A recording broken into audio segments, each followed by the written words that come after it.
Qatar.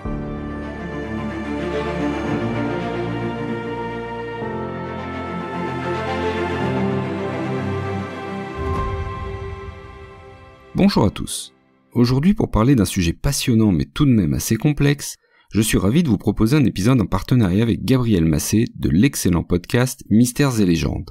Salut à tous! Pour en dire un mot, Mystères et légendes raconte des histoires troublantes, des phénomènes paranormaux ou de drôles de coïncidences. En fait, de nombreux mystères, mythes et légendes plus ou moins connus. Ce podcast raconte la petite histoire de la grande histoire et décrypte le vrai du faux.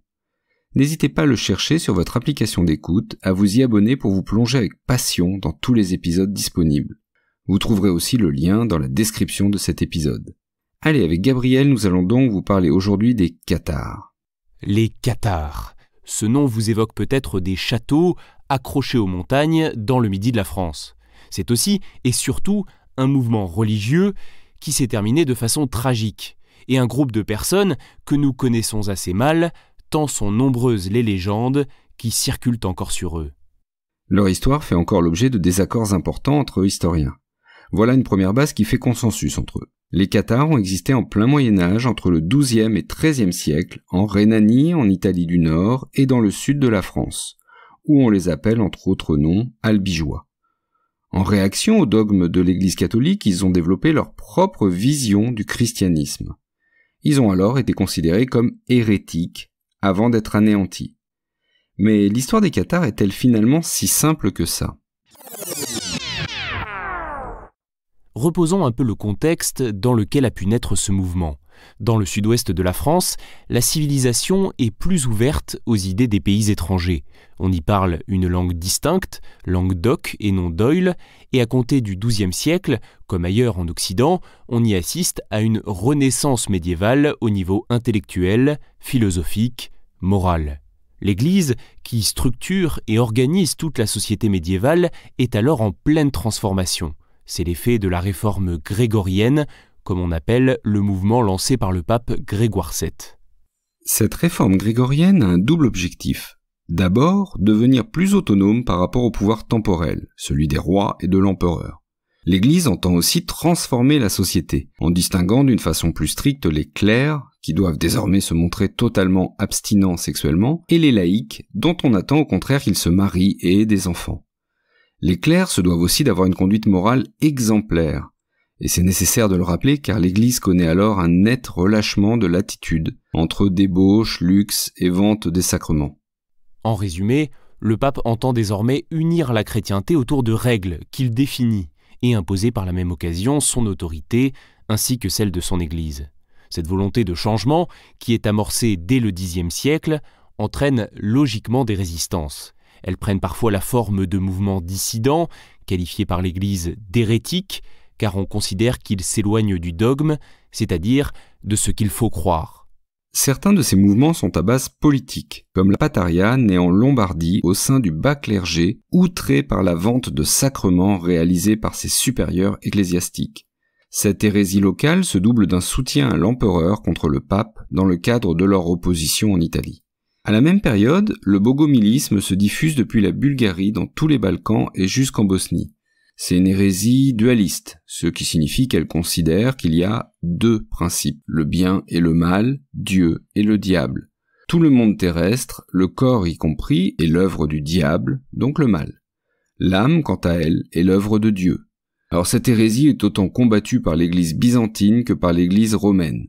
Et il n'est pas vraiment établi que les mouvements patharins et bogomiles aient influencé le catharisme. Mais celui né, on l'aura compris, dans un contexte d'émergence d'un certain nombre de dissidences religieuses avec lesquelles ils partagent des points communs. Plusieurs foyers cathares se développent à peu près au même moment, c'est-à-dire au début du XIIIe siècle. On en trouve donc en Italie du Nord, en Rhénanie, autour des villes de Bonn, de Cologne et de Mayence, aussi en Bourgogne, en Flandre et en Champagne. Mais c'est dans le Languedoc toulousain que le catharisme s'implante le plus, en particulier dans la région située entre Albi, Carcassonne et Toulouse.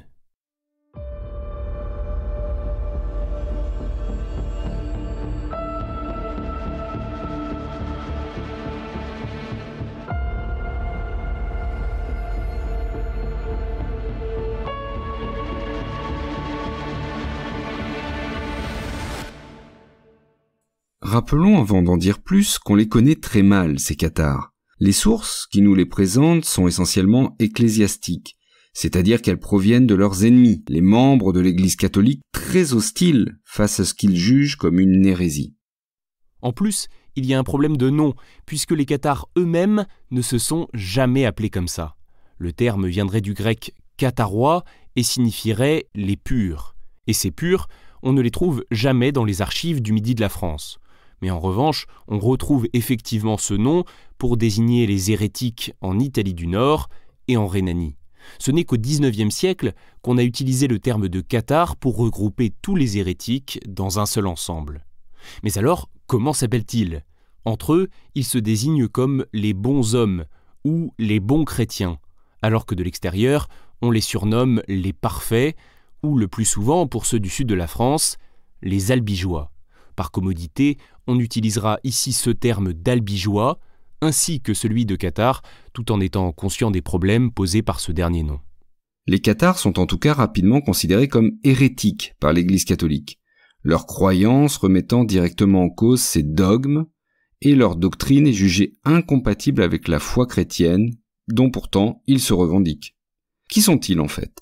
Ce sont des communautés de bons hommes et bonnes femmes, comme ils s'appellent, qui se regroupent au cœur des villages du sud-ouest de la France.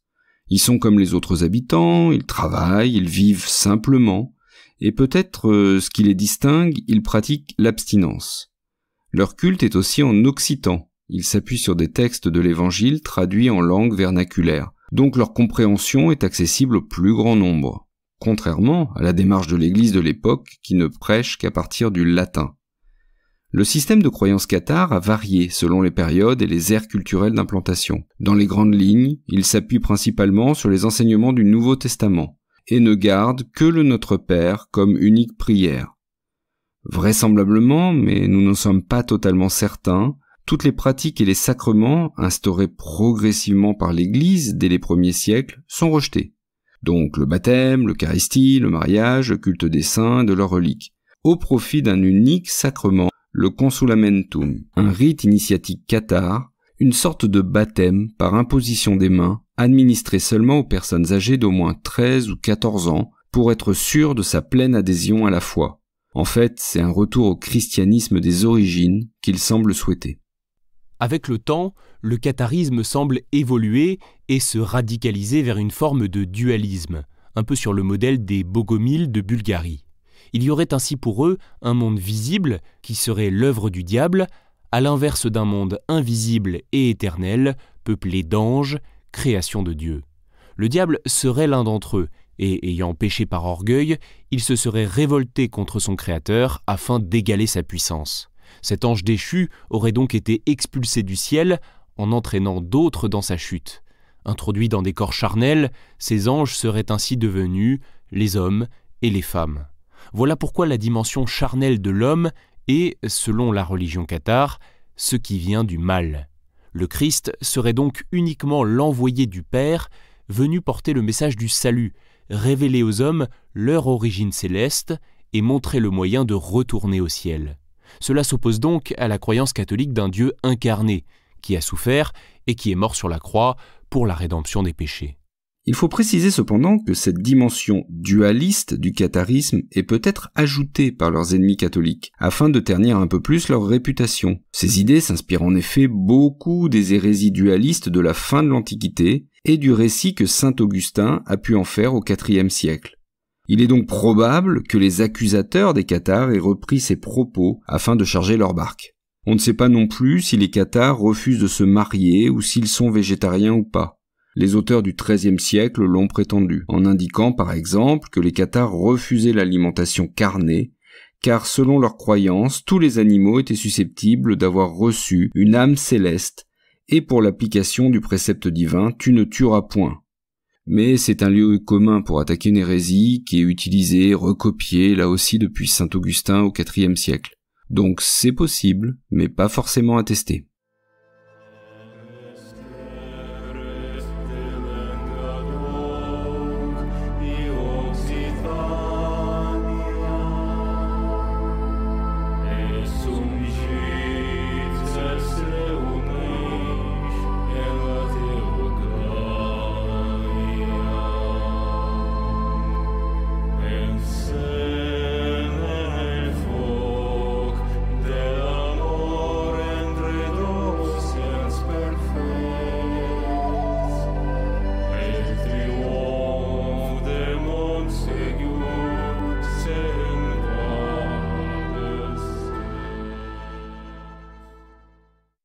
Une chose est sûre, la religiosité simple des Albigeois attire en tout cas de riches personnages de la noblesse, des chevaliers de la région, qui se convertissent au catharisme, et même des clercs, des prêtres, des moines et des religieuses.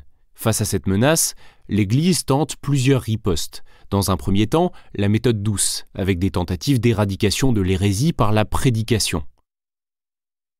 En 1139, suite au deuxième concile de Latran, l'Église catholique envoie ainsi Bernard de Clairvaux, Saint Bernard pour les catholiques, le fondateur de l'ordre des cisterciens. Il est proche du pape et d'une grande éloquence. Il est envoyé dans la région de Toulouse et d'Albi. Mais il connaît peu de succès. Il se plaint d'ailleurs que les églises dans lesquelles il passe sont désertées par les fidèles. Ce qui explique que par la suite, au XIIIe siècle, l'Église catholique confie ensuite aux ordres mendiants, aux franciscains et au nouvel ordre des dominicains fondé par Dominique de Guzman, Saint Dominique pour les catholiques, le soin de combattre ce danger de l'hérésie. Dominique de Guzman parcourt les campagnes pieds nus. Il cherche à illustrer la pauvreté évangélique et à convaincre par sa prédication populaire et l'imitation de son modèle de vie, humble et austère. Lui et les dominicains n'hésitent pas non plus à débattre avec les cathares pour tenter de les faire renoncer à l'hérésie. On raconte ainsi qu'une joute oratoire en 1207 opposant Dominique de Guzman et l'évêque cathare de Castres aboutit à une ordalie, c'est-à-dire un jugement de Dieu. On jette alors les écrits des deux orateurs dans le feu, mais tandis que ceux de Guilabert de Castres brûlent, ceux de Dominique de Guzman sont épargnés, et même s'élèvent par 3 fois au-dessus des flammes. Ce miracle, appelé miracle de Fangeau, dont bien entendu nous n'avons aucune preuve d'authenticité, illustre en tout cas la version catholique de l'affaire. Dieu serait avec les catholiques, condamnant au bûcher les idées cathares. Mais malgré les prédications et les prêches de ces moines, le mouvement cathare prend de l'ampleur. 6 évêchés cathares se mettent même en place. Et les critiques des cathares contre le pape se font aussi de plus en plus vives. On dit que son église est corrompue et incapable de combattre le mal sur terre. C'est pourquoi, à partir de 1209, le pape décide de recourir à la méthode forte. Et un événement allume la mèche. L'année précédente, en 1208, un représentant du pape, un légat pontifical, comme on dit alors, Pierre de Castelnau, est assassiné. Très vite, Raymond VI, le comte de Toulouse, est accusé d'avoir ordonné l'attentat. Et en réaction, le pape Innocent III excommunie Raymond VI, ce qui signifie qu'il le rejette de l'Église chrétienne. Il en fait un hors-la-loi, privé de sacrement, et surtout, il fait prêcher la croisade contre les Albigeois. C'est la première fois qu'une croisade est organisée contre des gens se déclarant chrétiens. Philippe Auguste, le roi de France, refuse de prendre part à cette croisade. Il n'en veut pas et il interdit même à son fils d'y participer. Bon, il est très occupé contre les Anglo-Normands au nord et contre Othon IV à l'est. Il se méfie aussi du pape, qui pourrait confisquer des terres dont il est le suzerain. La tête de l'expédition est donc confiée à son vassal, Simon de Montfort, un seigneur d'Île-de-France. Et une armée colossale, essentiellement française, se dirige alors vers le Midi. Bonsoir, Saint-Denis. Les combats, sièges et massacres s'enchaînent, détruisant systématiquement les châteaux, les villes et les villages cathares, tuant des milliers de personnes. Comme lors du siège de Béziers, en juillet 1209, l'évêque de la ville tente de négocier avec les assiégeants. Les croisés exigent que soient livrés les 220 cathares qui se trouvent dans les murs, ce que la population refuse farouchement. Elle a bien compris que derrière cette attaque se joue aussi la défense de leur liberté face aux seigneurs du Nord qui entendent bien récupérer ces territoires à leur profit. L'attaque ensuite est d'une brutalité inouïe. On raconte, mais sans vraiment pouvoir l'attester, que le légat du pape Arnaud Amaury aurait dit « Tuez-les tous, Dieu reconnaîtra les siens », avant le massacre dans l'église de la Madeleine où s'étaient réfugiés une grande partie des habitants, les cathares comme les fidèles. Ce qui est certain, c'est qu'après la prise de la ville, il écrit au pape les mots suivants. « Les nôtres, n'épargnant ni le sang, ni le sexe, ni l'âge, ont fait périr par l'épée environ 20 000 personnes. Et après un énorme massacre des ennemis, toute la cité a été pillée et brûlée. La vengeance divine a fait merveille. » Ça vous donne une idée de l'état d'esprit de cette croisade.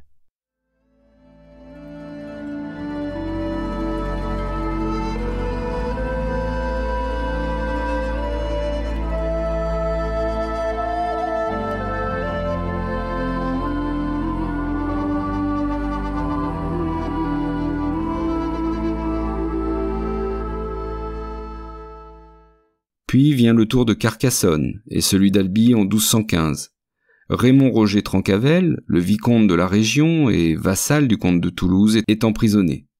Pierre II, le roi d'Aragon, intervient en défense de Raymond VI, mais lui-même est tué à la bataille de Muret en 1213. Albi donc tombe en 1215, Toulouse la même année, et le comte est déchu de tous ses titres par le pape qui nomme Simon de Montfort à sa place. Mais celui-ci meurt 3 ans plus tard d'un boulet de catapulte. Son fils lui succède, mais il n'a pas l'expérience de son père, et il perd une à une les conquêtes réalisées. Assiégé dans Carcassonne, il doit capituler et repartir vers le nord. Mais les choses changent avec la mort de Philippe Auguste, le roi de France. Son fils, Louis VIII, comprend l'intérêt de la croisade pour le royaume, et c'est ainsi qu'à partir de 1223, l'opération se transforme en une véritable guerre de conquête par le pouvoir royal.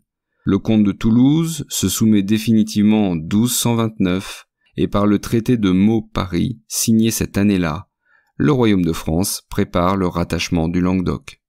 En résumé, pendant 20 ans, la croisade dévaste la région, mais sans pour autant éteindre totalement l'hérésie. Le pape doit envoyer l'Inquisition, un tribunal religieux, pour poursuivre et juger les cathares afin d'éteindre ce mouvement. La résistance militaire prend fin quant à elle en 1244. Plus de 200 hérétiques qui ont refusé de renier leur foi sont brûlés au pied de la forteresse de Montségur. Les tout derniers cathares sont contraints de vivre dans la clandestinité, notamment dans les grottes fortifiées des comtes de Foix. La légende raconte qu'ils y auraient caché un trésor, peut-être même le Saint Graal, ou alors un texte ancien qui remonterait au tout premier temps du christianisme. Pour rappel, les cathares se prétendent les véritables héritiers du Christ. On parle parfois d'un évangile dépeignant Jésus sous un angle différent, un écrit sacré et secret qui remettrait en question les bases de la religion chrétienne. Mais là encore, nous n'avons aucune certitude. Le mouvement ne disparaît en fait qu'à la fin du XIVe siècle, lorsque la persécution de l'Église catholique romaine réussit finalement à les éliminer totalement. Le catharisme, bien qu'il n'ait pas duré longtemps en raison de la violente persécution dont il a fait l'objet, a profondément marqué la culture du midi de la France. Cette lutte contre l'hérésie a permis l'unification des terres occitanes à la couronne de France, et les châteaux cathares se visitent encore aujourd'hui et nous racontent cette histoire tragique. Merci d'avoir écouté jusqu'au bout et merci encore à Gabriel Massé du podcast Mystères et légendes pour ce bel épisode en commun. J'espère qu'il vous aura plu. Si c'est le cas, dites-le avec 5 étoiles et un beau commentaire sur Apple Podcast et Spotify. Et on se retrouve très bientôt pour une nouvelle page d'histoire.